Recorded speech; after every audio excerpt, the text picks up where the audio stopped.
déficit de atención, trastornos cognitivos, baja del rendimiento escolar, obesidad infantil, insomnio, sobreexposición a las pantallas, depresión, ansiedad e incluso la muerte son algunas de las razones por las que los niños y adolescentes no deberían usar de la tecnología sin el control de sus padres. El mundo ha cambiado y la tecnología busca cada vez más invadir todos los espacios de la persona. Pero, ¿qué implicancia tiene esto en nuestros niños y jóvenes?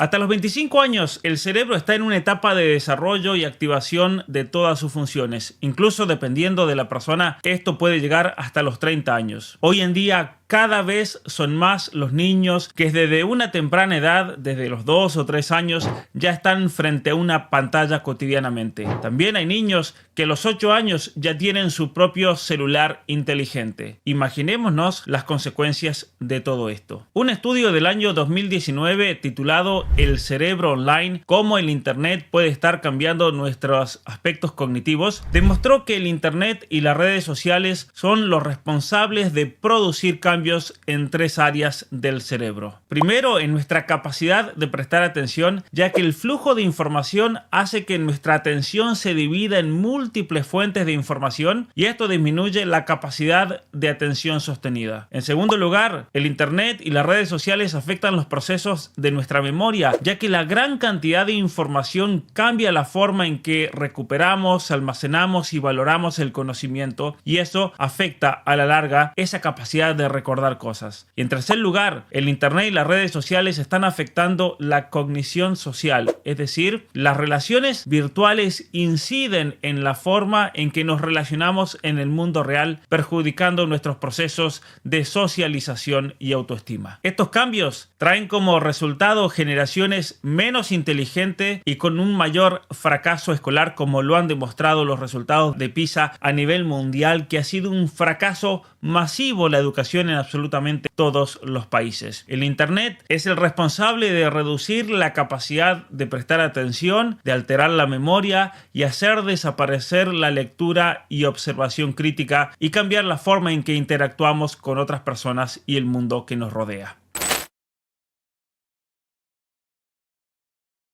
Está comprobado que los primeros años de vida son fundamentales para el desarrollo del niño. En estos años, un niño va a adquirir la capacidad de recepción, va a adquirir capacidades motrices, va a aprender a caminar, va a aprender a hablar. Y todo esto se aprende por observación de su entorno. Pero aquí la pregunta es, ¿cómo van a aprender de ese entorno si todos están metidos en sus pantallas? Incluso ese niño. La niñera virtual y el chupete electrónico, que podríamos llamarle, y la tecnología en general han reducido drásticamente el desarrollo de toda una generación de niños que han crecido con un iPad y un celular. Usar 1 o 2 dedos desde temprana edad perjudica la motricidad fina y gruesa de sus cuerpos. Al no ejercitar todos los músculos, se retrasan significativamente acciones como atarse los cordones o comenzar a caminar e incluso el aprender a hablar. El desarrollo de movimientos fluidos, armoniosos y controlados se paraliza y estos niños tienden a madurar mucho más tarde que lo que lo hacían décadas anteriores. Un estudio de la Asociación de Pediatría realizado sobre una muestra de 900 niños demostró que un niño entre 6 meses y 2 años que use el celular al menos 30 minutos al día sufre un 49% más de riesgo de sufrir retrasos de lenguaje expresivo. La interacción se desarrolla cuando los niños se relacionan con su entorno y los padres o sus cuidadores se convierten en los principales modelos lingüísticos. La falta de esta interacción y que haya sido suplantada por el celular o la televisión produjo una epidemia de niños que no saben hablar ni comunicarse antes de los 3 años.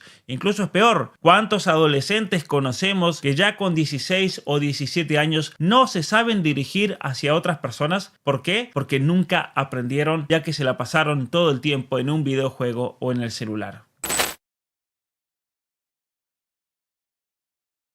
La alimentación desordenada y el sedentarismo, culpa de las pantallas, están produciendo un gran problema de obesidad infantil. El estar sentados tantas horas frente a la televisión o una tablet, comiendo muchas veces alimentos que están lejos de ser nutritivos, está afectando la salud física de nuestros hijos profundamente. Un estudio de la Organización Mundial para la Salud señaló que la obesidad infantil se multiplicó por 10 en las últimas 4 décadas. En el año 2020, 158 millones de niños y adolescentes padecían de obesidad en el mundo. Sin embargo, y aquí viene el problema, se proyecta que para el año 2030 esta cifra va a aumentar hasta los 254 millones según el Atlas Mundial sobre Obesidad Infantil publicado por la Federación Mundial de Obesidad. Ir a jugar a la pelota con los amigos, pasar mucho tiempo fuera, andar en bicicleta, pasar tantas horas fuera de la casa con los amigos ejercitándonos y disfrutando de la naturaleza. Pero el entretenimiento actual está basado en videojuegos, en redes sociales, en el mundo virtual, en Roblox, en series de Netflix, y eso va a producir de manera inevitable altos niveles de sedentarismo y una gran falta de actividad física y especialmente de relaciones sociales que los va a afectar profundamente a nivel psicológico. Este ocio digital está profundamente relacionado con un estilo de vida que es mucho menos saludable y con dietas que son más irregulares, llenas de azúcar y químicos perjudiciales para la salud. La obesidad infantil está acelerando los problemas de salud que antes aparecían mayoritariamente en los adultos. Cada vez son más los niños con diabetes, con presión arterial alta y con gran niveles de colesterol.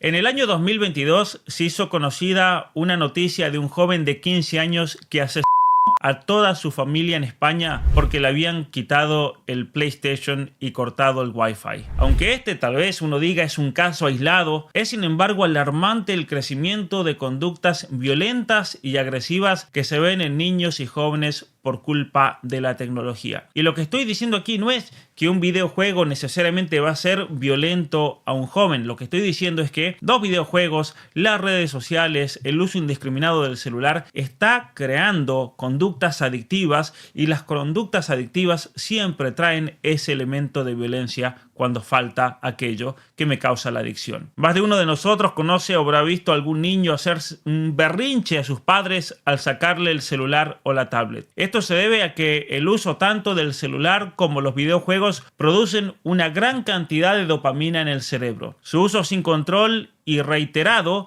hacen cada vez que el cerebro necesite más dopamina, generando una conducta adictiva. Por eso es común que cuando uno le quita el celular a un niño o establece límites, obviamente que ese niño y ese joven que no tienen encima una estabilidad emocional aún desarrollada, van a responder de manera agresiva. La falta de comunicación entre padres e hijos también es causante de estos comportamientos, ya que al no haber casi contacto dentro de un hogar, porque es increíble ver hoy en día familias que viven todos dentro de la misma casa, entre las mismas paredes, bajo el mismo techo, pero sin embargo no se conocen los unos a los otros porque se la pasan todo el día frente a una pantalla. Y por lo tanto, como no hay casi contacto familiar y contacto social, va a ser mucho más difícil poner límites cuando el uso de la tecnología se convierte en una adicción.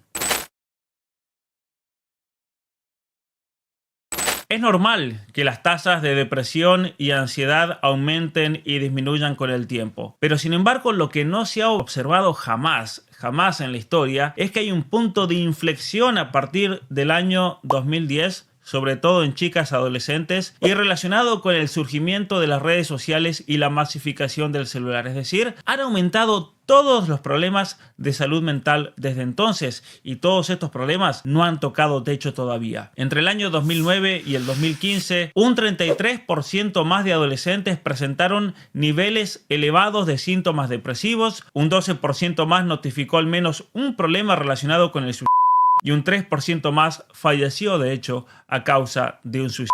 Incluso hace unos años apareció un nuevo fenómeno que padecen muchos adolescentes llamado FOMO, en inglés Fear of Missing Out. FOMO, es decir, miedo a perderse de algo. ¿Qué es esto? Es una patología psicológica que padecen muchos adolescentes que tienen terror de perderse algún evento o suceso en el mundo online. El FOMO que antes no existía. Es la causa directa del reiterado uso de las redes sociales y la sobreinformación que existe en ellas. Y esta patología es solo una de las varias existentes. Múltiples estudios, como el publicado en el año 2020 por la revista Cyber Psychology, Behavior and Social Networking, una revista sobre psicología cibernética y redes sociales, demuestra que las personas que pasan más tiempo en las redes sociales tienen un mayor riesgo de sufrir ansiedad social y depresión.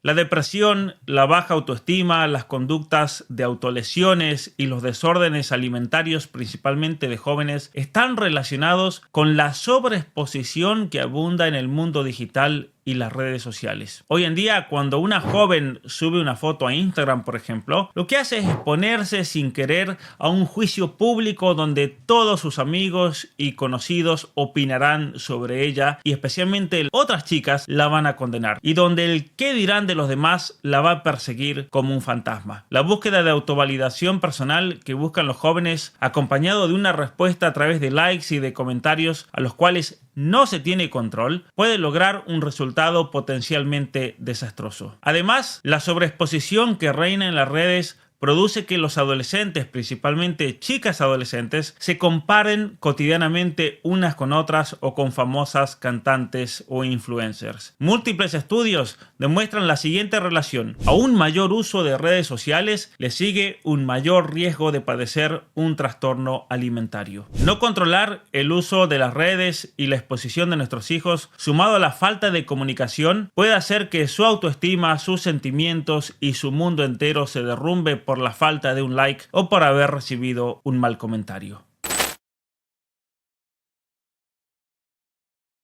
Una consecuencia directa del exceso y persistencia del uso de celulares, de tablets y otros dispositivos emisores de luz es la privación crónica del sueño. Según la psicóloga Jean Twenge, la generación iPhone, como la llama ella, es una generación más susceptible de sufrir depresión, y posiblemente una de las causas sea la falta de sueño motivada por el uso de celular. De hecho, hay una correlación entre la falta de sueño y la depresión, hasta el punto de que en la psicología se debate si es la falta de sueño lo que causa la depresión o es la depresión lo que causa que una persona no duerma. Pero más allá de eso, lo que tenemos que entender es lo siguiente: cuando los adolescentes no duermen, es obvio que una de las principales consecuencias de esa conducta es que posiblemente comiencen a manifestar síntomas depresivos. Los adolescentes que no duermen lo suficiente tienen un 31% más de probabilidades de mostrar síntomas depresivos, y en los jóvenes que duermen menos de 7 horas diarias, la probabilidad de tener un factor de riesgo con relación al suicidio se le eleva al 68%. En la Argentina, por ejemplo, un estudio de la Fundación Argentina del Sueño demostró que el uso de pantallas a la hora de dormir afecta negativamente al sueño, aumenta la somnolencia diurna y reduce el rendimiento académico. Según este estudio, en el que se abarcó a 52 escuelas de la Argentina, el 70% de los estudiantes entre 12 y 18 años tiene somnolencia diurna debido a las alteraciones del sueño provocadas por los altos periodos de exposición a las pantallas. Además, el 41% de los estudiantes que usaban pantalla antes de dormir tienen un rendimiento menor en lengua y matemáticas.